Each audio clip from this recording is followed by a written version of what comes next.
Buenos dias, damas y caballeros. Maraming kahit mga supporters mismo ni President Bongbong Marcos ay nadismaya dito sa plano ni Presidente na para buksan muli yung unang plano ni former President Rodrigo Roa Duterte na I think na-propose rin ata ito during the Gloria Macapagal Arroyo administration na magka joint exploration for oil dito sa West Philippine Sea, kasi nakikita naman natin yung Malampaya gas plant na fronting the West Philippine Sea ay malaki yung volume of gas. So ibig sabihin this confirms na kaya nga ginagawa ng China ang lahat para kunin ang kinin, ipakinangkin na nila yung parts of the West Philippine Sea dahil rich in oil ito. Kwan daw ito, mega kwan talaga, mega volume of oil and gas. So kaya maraming nabigla na ngayon pinofloat na nito si President Bongbong Marcos itong issue ng joint exploration. So marami syempre nagtatanong, ano ba ang reaction mo dito? So gagaya sa inyo, tutol rin ako dito kasi alam naman natin yung China, ito yung parang bansa na parang yung tipo na ibigay mo na yung arm mo, kukunin pa yung buong shoulder mo. So yung balikat mo o baka buong katawan mo na. So yan ang China. At syempre mas lalong makita ang problema kasi kung gagawa ka ng joint exploration ng China, parang nire-recognize mo na yung claim nila over the West Philippine Sea, parang binibigyan mo sila ng importansya. Kumbaga, bakit joint exploration? Bakit hindi natin kayang gawin? Bakit hindi na lang tayo? Hindi natin kailangan yung permiso nila. Hindi natin kailangan yung tulong nila. So kayang-kaya natin gawin yan. At sana nga dapat noon pa natin ginawa yan. Dapat noon pa ginawa na natin ng nadagdagan na yan yung Malampaya.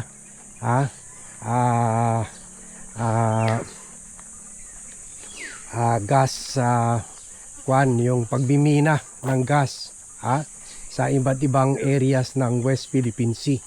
So kawawa itong si Presidente dahil namumukhang desperado talaga siya.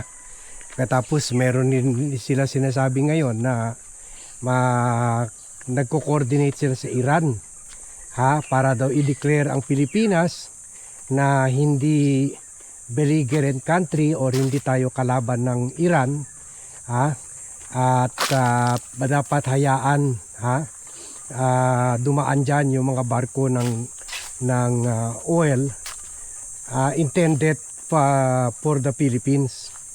So syempre alam naman natin malabo yan kasi alam naman ng Iran na dito sa Asia tayo isa sa pinaka strongest ally, at Iran ally yan ng Russia at China. So alam nila kung sino mga bansa na kino-consider nila kalaban ng Russia at China. So isa na nga dyan ang Pilipinas. So all of this tend to show a president that is really in a panicky mode. Nagpapanik na si President Bongbong Marcos because kung tuluyan na tayo magka-shortage ng gas at ng fuel at petroleum at kahit yung mga pang-cooking cooking needs natin, di na natin ma-source out, all of this will blow back sa kanya. Babalik ito sa kanya. So ito is yet another reason na kahit lalo na sa mga kasamahan natin na supporters ng ni President Bongbong Marcos, ito na yung paulit-ulit na sinasabi ni Bat na huwag nating konsintihin ang mga politiko kahit idol natin yung mga Marcoses, huwag nating konsintihin yung pagnanakaw. Depensa ng depensa kayo kay Romualdez at kay Sandro Marcos sa pagnanakaw nila at kay First Lady Lisa Araneta Marcos sa mga na yung ang kapatid daw ay involved sa smuggling. Depensa ng depensa kayo sa kanila. Ngayon, sa mga nagawa nila, sino ang nagpapanik ayusin? Kasi wala na tayong pera. 'Di ba? Paulit-ulit bago pa nakagera, binalita na natin yung disclosure ni dating Finance Secretary Ralph Recto na deficit ang gobyerno or abono tayo ng 200 billion. Ibig sabihin, walang pera ang gobyerno. Ang pera ng gobyerno, tamang-tama lang sa mga sweldo, sa pagnanakaw. Wala pa nga siguro sa pork barrel eh. Hindi pa nabuo ang pera pa. Tamang-tama lang para tuloy-tuloy pa rin ma-operate yung mga hospital. Tuloy-tuloy pa rin ma-operate yung mga schools. Tuloy-tuloy, ganun lang. Mostly ganun lang, operational funds lang. Pero wala gaano emergency funds. Kasi wala na nga savings from last year. Inubos na. 2 trillion inubos na, binuhos na sa katiwalian nila Romualdez na dinidepensahan nyo. Ngayon, sino ang nagsasuffer dahil sa pagdepensa nyo kay Romualdez, kay Sandro Marcos, kay sa mga Marcoses, yung mga tsaka mga kasamahan nila magnanakaw. Di tayong lahat, including si Presidente na hindi na alam kung anong gagawin, gusto na ibenta na ang Pilipinas sa China. Kasi gano'n naman gagawin mo eh. Kung mag-joint operation oil exploration ka sa China, parang inaamin mo na sa kanila nga ang West Philippine Sea. Hindi kasi kailangan hingan ng cooperation nila. Kasi atin yan eh. Yun lang. Kung may pera tayo para i-develop yan sa sarili natin. Pero wala eh. Sana isipin nyo na lang ha. Kung hindi nyo kinonsinti, kung pati kayo sumuporta kay Bat sa paghingi ng investigasyon sa katiwalian nila Romualdez, nila Chis Escudero, kung hindi kayo sumuporta kay Marcos at sinabi nyo rin, Marcos kami pero galit na kami sa mga katiwalian, dapat pananagutin yan si Romualdez, si Chis, ganon, si Bersamin, si Olaybar, lahat ng mga Marcos boys, pananagutan yan.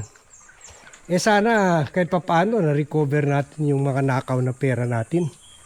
Or kung noon pa pinupuna nyo rin yung mga Marcoses, kasi noon pa pumutok itong insertion na ito nung time senator pa si Kiko, senator pa si Coco Pimentel, at brinag na natin ito noon mga pa lang mga 50 to 200 billion pa lang ang insertion ni Romualdez sa 2023 budget. In-expose na ito ni Coco Pimentel at ni Risa Ontiveros at ni Ping Lacson, hindi pa senator si Ping Lacson. In-expose na niya ito. Pero yun, dahil maraming konstitudor ang mga Marcoses, hinayaan lang. Hanggang napunta sa sitwasyon ngayon, palaki ng palaki, hanggang umabot na ng 2 trillion ang pagnanakaw. Wala na tayong savings. Wala na tayong savings. In fact, sa buong Asia, tayo ang pinakamataas. Google nyo. Anong bansa ang pinakamataas na nagkaroon ng fuel increase? Tayo mga 120. Yung ibang bansa mga 50-60 lang. Nag-increase sila. Tayo na doble sila nag-increase na mga naka-triple tayo, sila nag-increase mga 10% lang, 20%, ganun. Ha? Tayo more than 100%. So, dahil yung ibang bansa, Malaysia, Indonesia, Thailand, Cambodia, Vietnam, may savings ang gobyerno at yun ang ginagamit nila to subsidize yung fuel increase. Tayo wala ng saving. Kumbaga, malapit na tayo mapunta sa sitwasyon na bahala na tayo sa isa't isa. Kasi wala na tayo makuhang tulong sa gobyerno. Wala na. Wala nang pera ang gobyerno. Wala nang pera. Kaya nga, nagboboy benta na si President Bongbong Marcos. Kasi wala na nga tayong pera. Pati meron pa mga nagbubulong, pati yung 400 hectares ng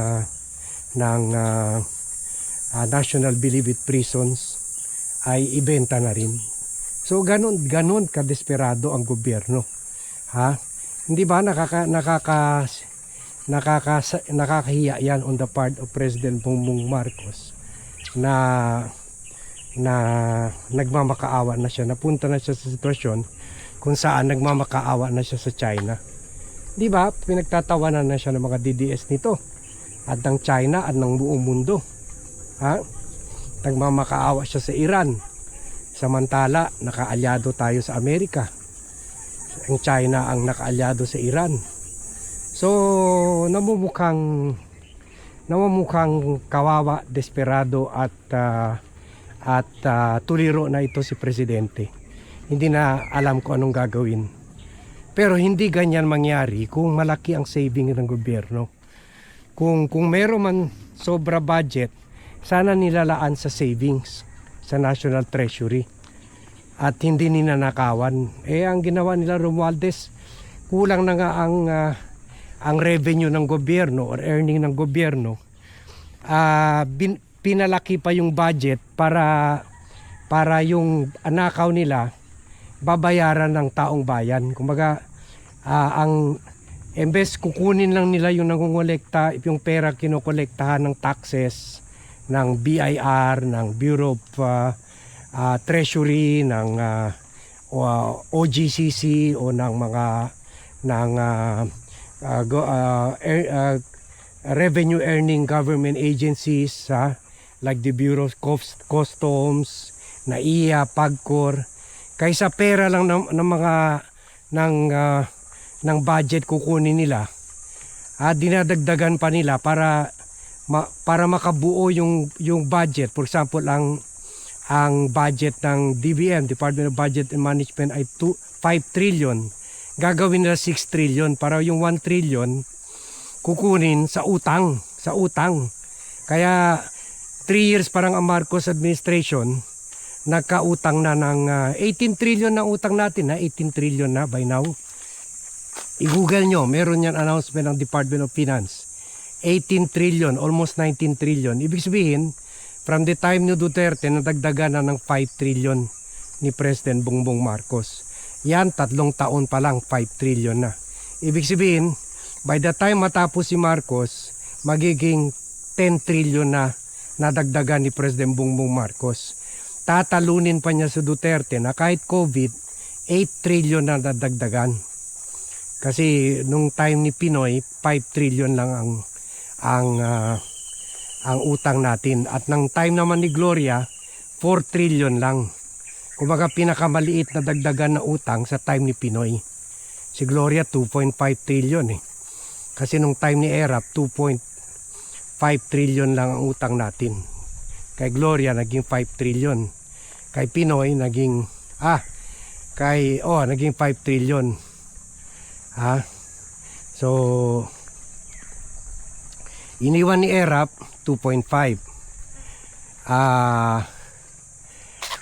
Ayun, basta ganon, basta nadagdagan ni Gloria ng 2.5, nadagdagan ni Pinoy ng 1 trillion, at nadagdagan ni Duterte ng 7 to 8 trillion, and then madadagdagan ni Marcos ng 10 trillion. So kaya dahil puro utang tayo, wala talaga tayo savings. Kaya ngayon, eto na, napupunta na sa pinakadesperadong solusyon. At yun ay pagluluhod ng isang presidente sa China at sa Iran. So kaya kung may awa pa kayo sa bansa, you open up your mind. Oo, idol nyo si Marcos, pero i-idolize nyo muna sarili nyo. Ha? Kapakanan na natin lahat. It is our national interest and survival that is at stake. So wag na natin sambahin yung mga politiko. Isipin natin yung interest ng bayan, interest ng bawat isa. At kung hahaba pa itong gera na ito, makikita nyo talaga kung gaano katama si Bat kung wala na kayong fuel sa mga gasolina nyo, wala na kayo kerosene para sa mga cooking equipment, and wala na kayong gas para sa sa mga kitchen utensil. Makikita nyo na tama lahat ang sinasabi ni Bat. So thank you very much everyone for watching. Thank you very much for joining me in this vlog. Good morning to all and see you in my next vlog.